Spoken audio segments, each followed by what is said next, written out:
Fala meu amigo, fala minha amiga, em especial a você, aluno do primeiro ano do ensino médio regular do estado de Minas Gerais. Tá todo mundo naquela dúvida se saber se a aula vai voltar ou não, mas a certeza que você tem é que o Escola Online está de volta e o PET voltou. Então a gente está aqui nesse espírito de Olimpíada, tá todo mundo ganhando mais ouro do que o Ítalo Ferreira, tá saltando mais longe que a Rebeca, a gente está junto nesse projeto. E a gente vai começar a trabalhar aqui agora, eu, professor Matheus, professor de História, e os colegas, vamos trabalhar, muita gente está perguntando no YouTube, então a gente está de volta com a resolução do PET, vamos trabalhar o que a gente chama do volume 3. Esse volume 3, para ficar mais fácil, seria equivalente ao terceiro bimestre, porque se voltando ou não voltando, parece que existe um consenso de que o PET ficará até o final do ano. Até que haja regulamentação, a gente vai estar trabalhando com vocês junto à resolução do PET. Só que antes de eu começar a trabalhar com a resolução do PET, queria convidar vocês o seguinte, a trabalhar com essa temática que é a colonização portuguesa e a resistência. Vamos falar de um assunto que hoje dá muito pano para a manga a discussão, mas eu queria convidar vocês para conhecer o nosso projeto. Reparem que o projeto Escola Online, cada vez que você acessa, você vê que é um projeto maior. O projeto Escola Online você vai encontrar em várias mídias sociais, a questão do Twitter, a questão do nosso e-mail, a questão do YouTube. Você vai perceber o seguinte, nosso WhatsApp, a plataforma que está cada vez mais mais enxutinha e está cada vez mais redonda por sua causa. Você que procura informações, procura saber o calendário do PET, está lá no nosso Instagram, você tem aqui no nosso canal também vídeo de qualidade, você tem na plataforma. E aí agora, se você quiser saber tudo isso, é só você apontar o seu celular para o QR Code que o Dicão está segurando ali, que você vai encontrar tudo que você precisa. Então a novidade para facilitar o seu acesso, vai lá, testa, coloca o seu QR Code no nosso Dicão. O Dicão vem o quê? O Dicão tá on para você não ter problema. E agora, para a gente poder começar a resolver todo o nosso PET, vem comigo. Só que antes eu queria convidar vocês o que é de prática, o que é tradicional. Bora comigo? Roda a vinheta.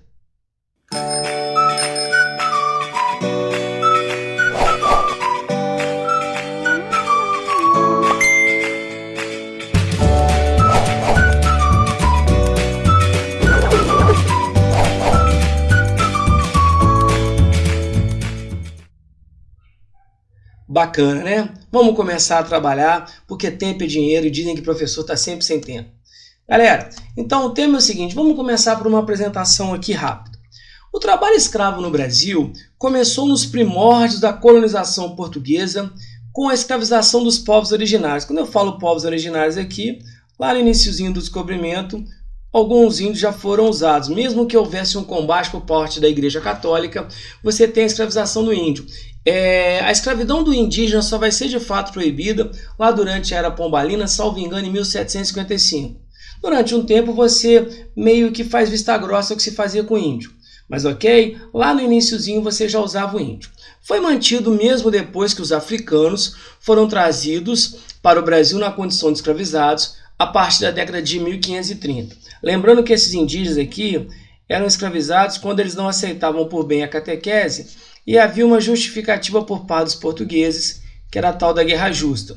Ou você aceita se converter, ou então você será escravizado. Lembrando que por volta de mais ou menos 1555, você começa a substituir o escravo, ou melhor, você começa a substituir o indígena pelo escravo, pelo escravizado africano, que para o Brasil vem exercer atividades. Você percebe que é justamente em Pernambuco, na famosa capitania de Pernambuco, que quando a gente falou das capitanias hereditárias, das 15 capitanias que nós tivemos, apenas 2 deram certo, Pernambuco e São Vicente. Então você percebe que aonde vão chegar os primeiros africanos escravizados será Pernambuco, que vai receber os escravos vindo da África, para quê? Para o plantio e colheita da cana-de-açúcar e para a produção do açúcar nos engenhos. Então repara que Pernambuco, o principal centro produtor, está recebendo a primeira leva de escravizados. Esses ou essas escravizadas vinham de diferentes regiões da África, o que significa que falavam línguas diferentes e tinham hábitos culturais diferentes entre si. Isso é muito bom para a gente pensar, porque eu sei que você que está me assistindo já pensou assim, poxa, África.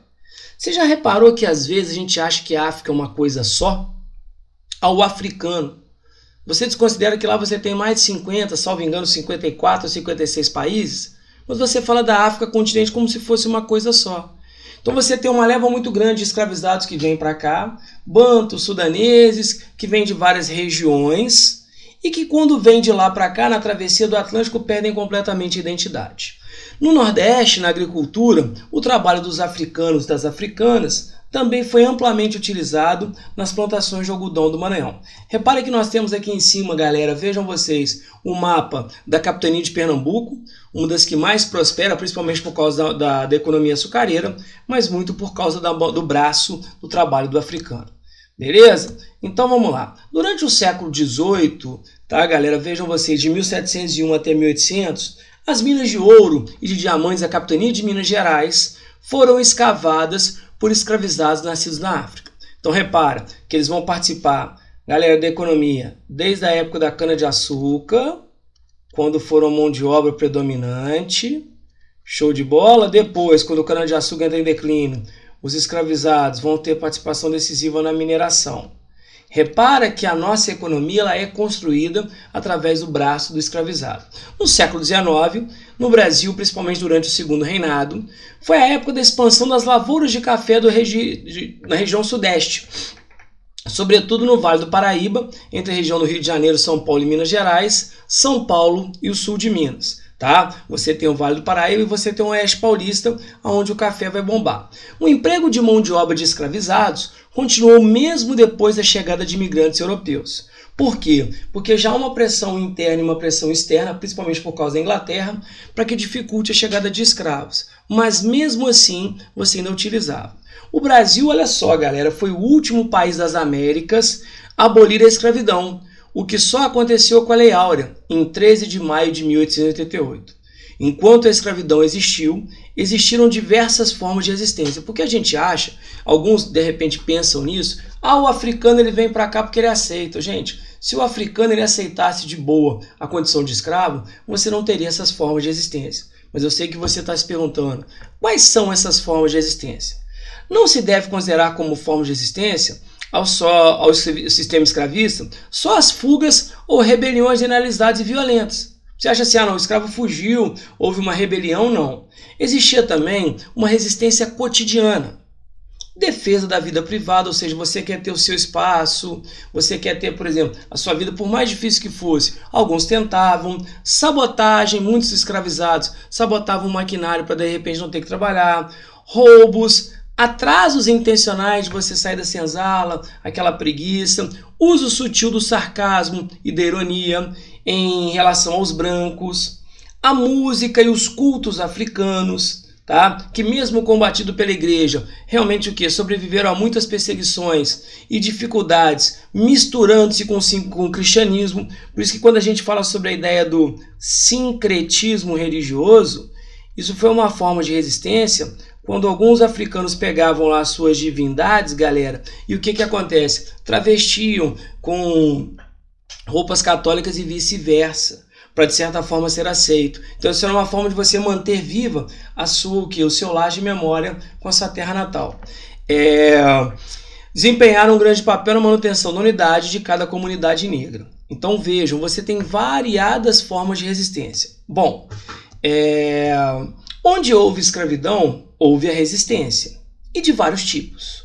Mesmo sob a ameaça do chicote, o escravo negociava espaços da autonomia com os senhores, ou fazia corpo mole no trabalho, quebrava ferramentas, incendiava plantações, agredia senhores e feitores, rebelava-se individual ou coletivamente. Aqui também a lista é longa e conhecida. Houve, no entanto, um tipo de resistência que poderíamos caracterizar como a mais típica da escravidão e de outras formas de trabalho forçado. Trata-se da fuga e da formação de grupos de escravos fugidos. Então a mais clássica é quando o escravo indignado resolvia juntar um grupo e fugir. Quando eles fugiam, galera, e criavam um núcleo de resistência, como é que a gente chama isso? A fuga que levava à formação de grupos de escravos fugidos, aos quais frequentemente se associavam outros personagens sociais, aconteceu tanto nas Américas, onde vicejou, onde ficou a escravidão. Tinham nomes diferentes. Na América Espanhola, palenques, cumbes. Na América Inglesa, os marrons. Na francesa, gants marronnage. para diferenciar dos petit marronnage, a fuga individual em geral temporária. No Brasil, esses grupos eram chamados principalmente de quilombos e mocambos, tá? E seus membros quilombolas, calhambolas ou mocambeiros. Tá? Então a palavra que vem lá de Angola, que é a questão do quilombo, tá? que mostra um pouco da resistência, núcleo de resistência. Então era a forma clássica. Show de bola? Então, galera, é um texto aí do João Reis e do Flávio dos Santos Gomes, João José Reis e o Flávio dos Santos Gomes, que falam sobre essa resistência. Tá? Vejam aí classicamente a figura de Zumbi dos Palmares, líder de um dos maiores quilombos aqui que nós tivemos na Serra da Barriga, na região de Alagoas. Beleza? Então vamos lá, galera. Responda as questões de 1 a 5 de acordo com os textos da Afro-América e a Liberdade por um Fio. Tá? Quais foram as formas de resistência individual à escravidão citadas no texto? Gente, de forma individual, quais são essas formas tradicionais de escravidão? Vamos lá, galera. Você pode, por exemplo, sugestão de resposta. O que eu coloquei aqui? Ó?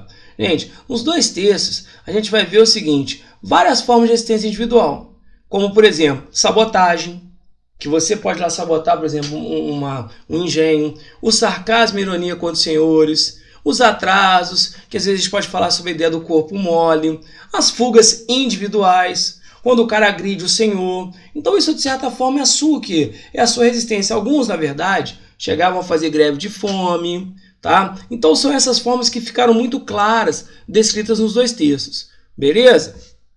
Então vamos lá. Quais foram as formas de resistência coletiva à escravidão citada no texto? Então, galera, se a gente falou primeiro das formas individuais e da resistência coletiva, quais foram?